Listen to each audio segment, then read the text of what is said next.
Can we all agree that there is a specific kind of silence that happens when we're driving alone and realize we have been jamming out and listening to a song from 1998 and our brain suddenly does the math? 28 years. You did the math too, right? In that moment, we aren't just calculating time.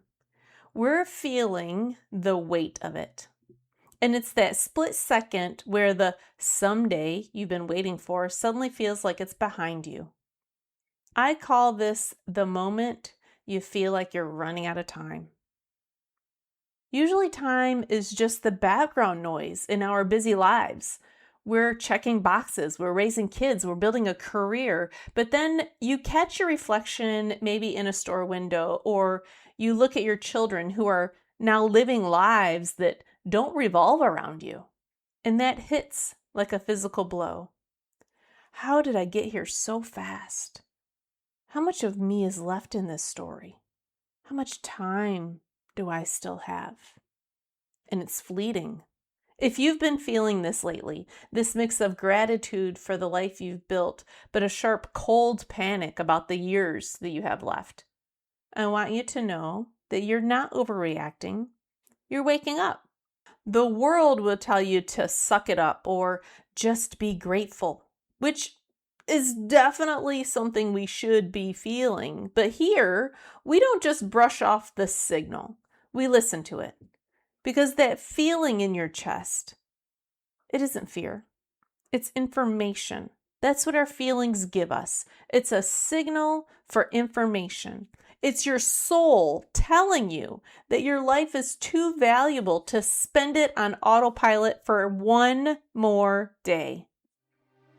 Today, I'm talking directly to you, not as a host of this podcast, but as a friend sitting across the table from you.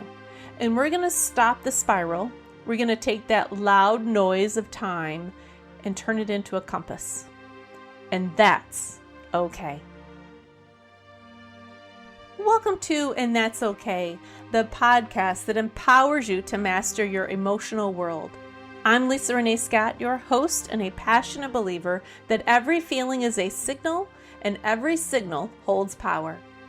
In a world that often tells us to ignore or dismiss our emotions, I'm here to remind you that whatever you're feeling, it's for a reason, and that's okay. Each week, I'll dive into real-life challenges, share relatable experiences, and equip you with the framework to name it, claim it, and navigate it, transforming your feelings into your greatest guides. So let's take a deep breath, lean in, and unlock the power of your emotions. Before we move any further, I need to tell you something that no one else is saying. It makes sense that you feel this way. It makes sense that you feel a sense of grief for the version that you were maybe 10 years ago, 20 years ago, in the prime of your life. It makes sense when you feel anxious when you look at a calendar. We live in a world that worships the next thing, but rarely validates the weight of now, this moment. And I want to take a moment and validate the fact that you're going through this. You are feeling the tension of being alive and being aware of your own mortality at the same time. You don't need to get over it. You need to move through it. So we start with the framework, and first we name it. When time feels loud, what is the actual signal? What is the message? Is it fear? Fear that you've missed your window for the big dream? Is it regret? Looking back on choices and wishing you'd been braver or took more risks or done things differently? Is it grief? Mourning the seasons that are officially closed or people that are no longer in your life? When you name it, you take the power back. You aren't fighting a midlife crisis. You are identifying a specific need. Once it's named, it's no longer a monster in the dark. it turns into a map. And next we claim it. Claiming it means you stopped apologizing for your feelings. You stopped saying, I should be happy, or I have so much. Instead, you say, I'm feeling the weight of time, and I'm choosing to listen to what it's telling me. This is where you stop fighting yourself. When you claim the feeling, you create space for it to breathe, to understand it. And you aren't trying to change the clock. You're changing the relationship to it. You're moving from reacting to the noise to responding to the signal and the message. Now, how do we re-enter our lives? How do we take back time? Well, we can't take back time, but we can use these 5 action steps. We don't need to figure out our whole life today. We just need to re-enter it. Number 1, choose one meaningful desire, the one thing clarity. Forget the overwhelming bucket list. Don't focus on everything you wish you had done or everything you still think you should do. Instead, pick one thing that still makes your heart beat faster. One thing that truly matters to you. Maybe it's a simple desire like, I want to feel closer to my daughter, or a bigger adventure like, I want to travel somewhere new, or even an internal shift like, I want to feel like myself again. And say it out loud. When your mind is focused on everything you might not get to, it probably creates a feeling of overwhelm on top of everything else. But focusing on one thing brings it into clarity and gives it direction. It reminds you you are still living your life.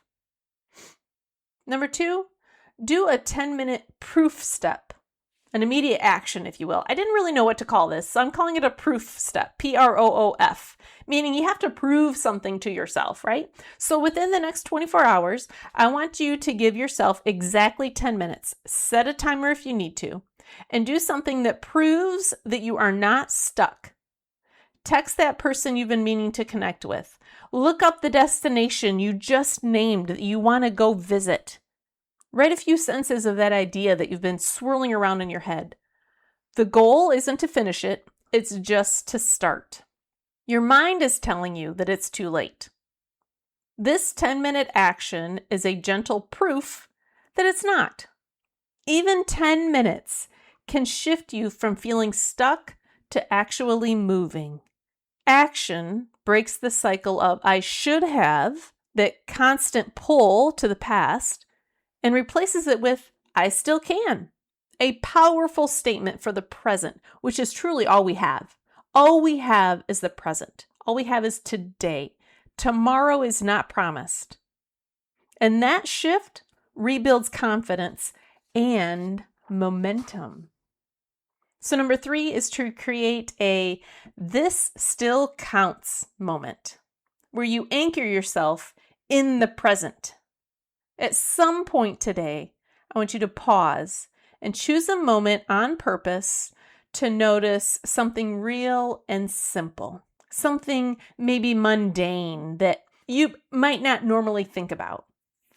It could be the air on your skin, or the quiet of your home, the warmth of your morning coffee, or even just folding laundry, a quiet walk. In that moment, say to yourself, this moment is still mine and it counts. Your thoughts are constantly pulling you into the past and pushing you into the future. But your life is only happening right here, right now.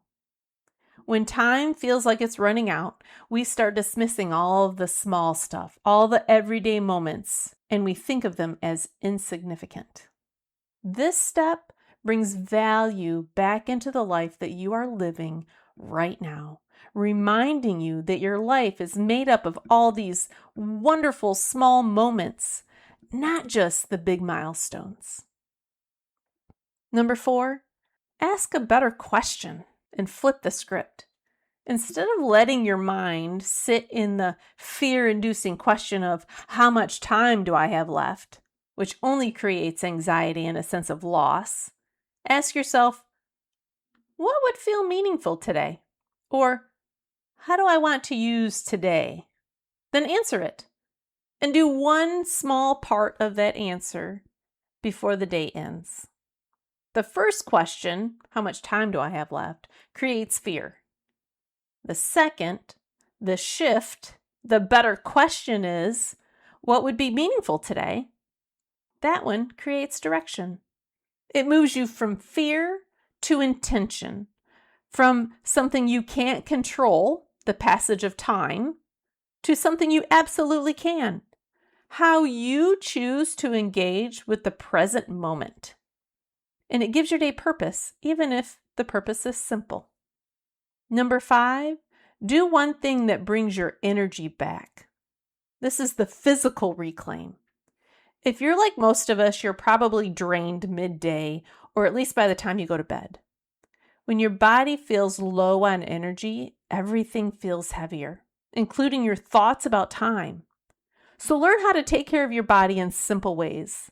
Pick one thing right now, like drink a full glass of water. Step outside for fresh air. Do some grounding by putting your bare feet in the grass, or move your body for 5 or 10 minutes. This step helps you feel more like yourself again, and that fundamentally changes how you experience everything else.